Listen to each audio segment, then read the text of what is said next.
Graças a Deus, meus amados. Meu nome é Lucas Emanuel. Nós estamos começando mais um café com o seminarista.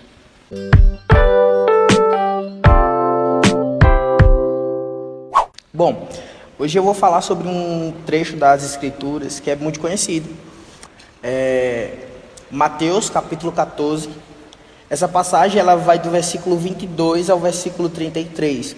E contextualizando, Jesus ele vai ficar orando, ele vai ficar com o Pai, e ele vai dizer aos discípulos que atravessem o mar, e que eles vão e logo mais ele encontraria eles.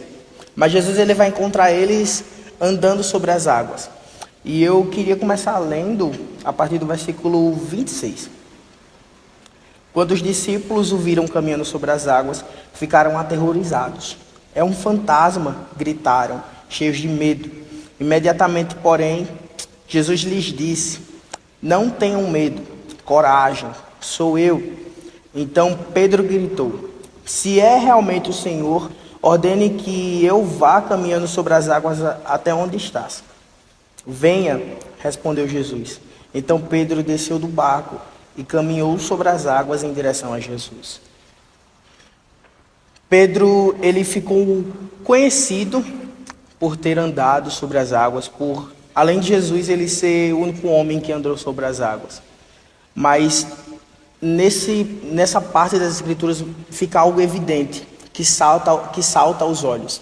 A confiança de Pedro no Mestre, a confiança de Pedro em Jesus. Jesus é aquele que nos conduz com a sua palavra, independente dos lugares, por mais que seja um lugar estável, um lugar que nos tire da nossa zona de conforto, ele mesmo assim permanece nos conduzindo com a sua palavra.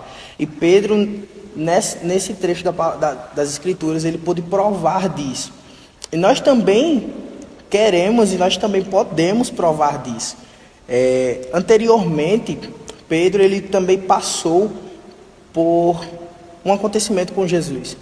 Em Marcos 4, do versículo 33, 35 ao versículo 41, vai acontecer que Jesus ele vai acalmar a tempestade. Só que Jesus está no barco descansando e seus discípulos vão ficar atormentados com a tempestade que estava acontecendo. Eles vão acordar Jesus. E Jesus ele vai acordar e vai acalmar as águas e a tempestade. Então Pedro já tinha passado por isso, e quando chega nessa parte, Pedro ele já confiava em Jesus, então ele depositou totalmente a sua confiança em Jesus. Existe um texto que se encontra no livro de Salmos, é o Salmo 20, no versículo 7. Alguns povos confiam em carros de guerra, outros em cavalos, mas nós confiamos no nome do Senhor, nosso Deus. Esse versículo ele precisa ser uma realidade nas nossas vidas. Esse versículo ele precisa ser real em todos os dias das nossas vidas, assim como o Salmo 71, versículo 5. Só tu, Senhor, és minha esperança. Confio em ti, Senhor, desde a minha infância. Hoje, o poder de Cristo permanece o mesmo e nós ainda podemos provar de experiências extraordinárias e poderosas com Jesus, mas nós precisamos escolher hoje confiar e depositar a nossa total confiança em Cristo. Ainda que as circunstâncias e as coisas digam que nós iremos falhar, que não irá acontecer, nós precisamos manter a nossa confiança firmada em Cristo. Que Deus abençoe a sua vida e que a graça do Senhor Jesus esteja com todos.